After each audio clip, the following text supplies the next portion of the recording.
दुनिया बदल रही है, शक्ति का संतुलन खिसक रहा है और इस बदलाव के केंद्र में है भारत। एक वेव सिर्फ एक आज ठरसड़ों को हिला दिया। फरवरी 2026, जब दुनिया को लगा भारत और अमेरिका के बीच ट्रेड वॉर अपने चरम पर पहुंच चुका है। तनाव इतना बढ़ चुका था कि वैश्विक बाजारों में डर साफ दिखाई दे रहा था। दिल्ली और वॉशिंगटन, दो राजधानियां, एक ऐतिहासिक फोन कॉल, एक कॉल जिसने पूरे समीकरण को बदल दिया।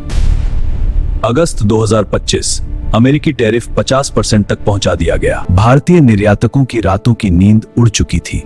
रुपया अपने सबसे निचले स्तर पर, निवेशक बेचैन, बाजार अस्थिर। 2 फरवरी 2026 निर्णायक और दूसरी ओर अमेरिकी राष्ट्रपति। सिर्फ एक बातचीत और तस्वीर बदल गई। टैरिफ 50% से सीधा 18% पर। बाजार ने राहत की सांस ली, लेकिन असली खुलासा अभी बाकी था। रिपोर्ट कहती है असली प्रभावी टैरिफ सिर्फ 12 से 13, लेकिन 18 से 13% तक का सफर कैसे? राज छिपा है भारत के निर्यात ढांचे में। इलेक्ट्रॉनिक्स 40 से 90% हिस्सा और इलेक्ट्रॉनिक्स पर जीरो टैरिफ, यानी आधा निर्यात बिना टैरिफ। क्या यह पहले से सोची गई रणनीति थी? जब 18% टैरिफ को निर्यात संरचना पर औसत किया गया तो असली बोझ घटकर 12 से 13% रह गया, क्योंकि भारत के कुल निर्यात का लगभग आधा हिस्सा पहले से ही जीरो टैरिफ पर था। अब अगला बड़ा मोड़ जेनेरिक फार्मास्यूटिकल्स। अमेरिकी बाजार में भारतीय दवाओं की जबरदस्त मांग। जेम्स और डायमंड्स, भारत की चमकती ताकत। एयरक्राफ्ट पार्ट्स, रणनीतिक उद्योग। शर्त बस एक, इंटरिम एग्रीमेंट पर हस्ताक्षर। मार्च 2026, संभावित निर्णायक महीना। टेक्सटाइल सेक्टर जिसने सबसे ज्यादा मार झेली। ठीक है, शुरू करें। हाँ, तैयार हैं। अब वही सेक्टर वापसी की तैयारी में। लेदर और फुटवेयर उद्योग नई उम्मीद के साथ, लेकिन सेक्शन 232 के तहत स्टील और एल्यूमिनियम पर 25% टैरिफ अभी भी संभव। ऑटो कंपोनेंट्स को मिलेगा टैरिफ रेट कोटा। अब कहानी का सबसे बड़ा मोड़, ऊर्जा। भारत ने रूसी तेल खरीदना बंद करने का संकेत दिया और अमेरिकी ऊर्जा की ओर रुख किया। इस फैसले से मॉस्को और बीजिंग में हलचल। इंडो पैसिफिक में बदलता शक्ति संतुलन। और फिर आया $500 अरब का 5 साल में $500 अरब, यानी हर साल $100 अरब की खरीदारी। फिलहाल भारत का कुल आयात बिल लगभग $750 अरब, जिसमें अमेरिका की हिस्सेदारी सिर्फ 6। अब लक्ष्य $45 अरब से बढ़ाकर $100 अरब। रणनीति नई नहीं, आयात को दूसरे देशों से अमेरिका की ओर शिफ्ट करना। रूसी तेल की जगह अमेरिकी ऊर्जा। डेटा सेंटर के लिए जीपीयू टेक्नोलॉजी में गहराता सहयोग। एग्रीकल्चर प्रोडक्ट्स, कुकिंग कोल, कीमती धातुएं। भारत ने नॉन टैरिफ बैरियर हटाने का संकेत दिया। अमेरिकी मेडिकल डिवाइसेस को आसान एंट्री। आईसीटी प्रोडक्ट्स पर रेगुलेटरी ढील है। अमेरिका के लिए $30 ट्रिलियन के बाजार तक आसान पहुंच। भारत के लिए रोजगार में संभावित उछाल। एमएसएमई सेक्टर को नई सांस। किसानों, मछुआरों, महिलाओं के उद्यमों को अवसर। 2027 में 7% से ऊपर जीडीपी ग्रोथ की संभावना। निर्यात में तेजी, प्रतिस्पर्धात्मकता में बढ़त। लेकिन असली चाल भू राजनीतिक शतरंज पर चली गई थी। रूसी तेल छोड़ने का संकेत, लेकिन संबंध पूरी तरह खत्म नहीं। इंडो पैसिफिक में सहयोग बिना औपचारिक गठबंधन के। भारत ने साझेदारी की, लेकिन संप्रभुता नहीं छोड़ी। जैसे ही समझौते की खबर आई, वैश्विक मीडिया में हलचल मच गई। मॉस्को में इस फैसले को केवल व्यापार नहीं, संकेत के रूप में देखा गया। ऊर्जा से जुड़ा हर सौदा अब शक्ति संतुलन का हिस्सा था।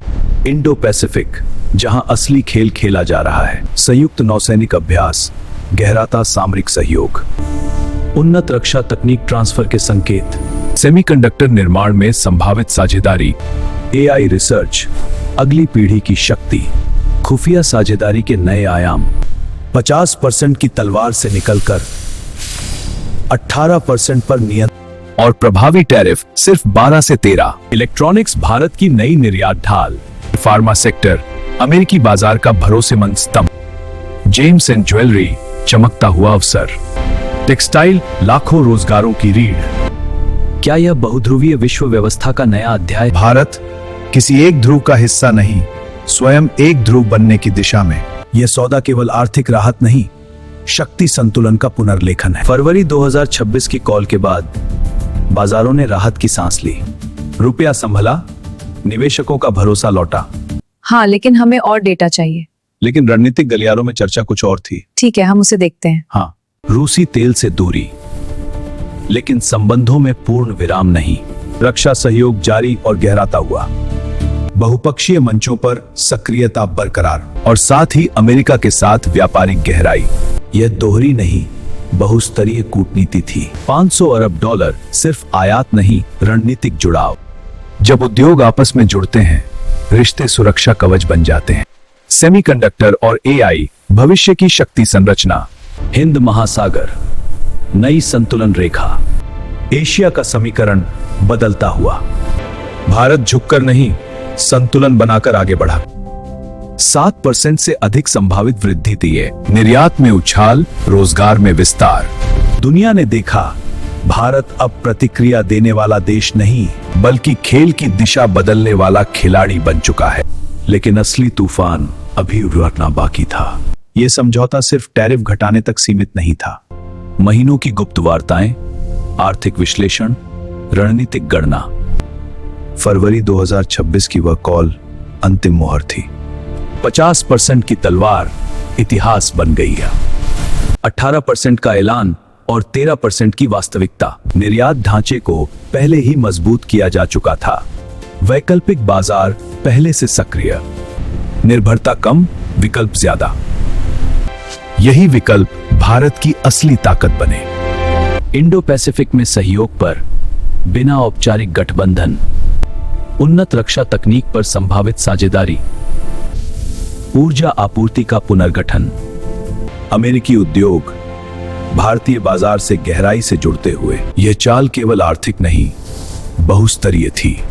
रूस के साथ रक्षा संबंध जारी और अमेरिका के साथ व्यापारिक विस्तार। भारत किसी एक ध्रुव का हिस्सा नहीं, बल्कि स्वयं एक ध्रुव बनने की दिशा में। तो क्या यह सिर्फ एक व्यापारिक समझौता था या वैश्विक शक्ति संतुलन की नई शुरुआत? भारत और अमेरिका अब प्रतिस्पर्धी नहीं, बल्कि रणनीतिक साझेदार। इंडो पैसिफिक में नई आर्थिक धुरी आकार ले रही है। सेमीकंडक्टर से सप्लाई चेन तक भारत की भूमिका बढ़ रही है। रक्षा और टेक्नोलॉजी सहयोग नई ऊंचाइयों पर। दिल्ली अब केवल क्षेत्रीय नहीं, वैश्विक मंच का केंद्र बन रही है। दुनिया अब द्विध्रुवीय नहीं, बहुध्रुवीय है। भारत की कूटनीति, संतुलन की कला। विदेशी निवेशकों का भरोसा और मजबूत। मैन्युफैक्चरिंग, निर्यात और टेक, भारत की नई पहचान। वैश्विक विश्लेषक इसे पावर शिफ्ट कह रहे हैं। अस्थिरता के बाद स्थिरता। युवा शक्ति, तकनीकी क्रांति की रीढ़।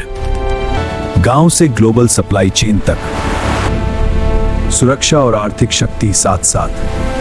अब सवाल यह नहीं कि भारत किसके साथ है, सवाल यह है दुनिया भारत के साथ कैसे तालमेल बैठाएगी। एक नई रणनीतिक सदी शुरू हो चुकी है। यह सिर्फ खबर नहीं, इतिहास का मोड़ है। अगर आप जानना चाहते हैं अगला वैश्विक कदम, तो जुड़े रहिए URB न्यूज के साथ।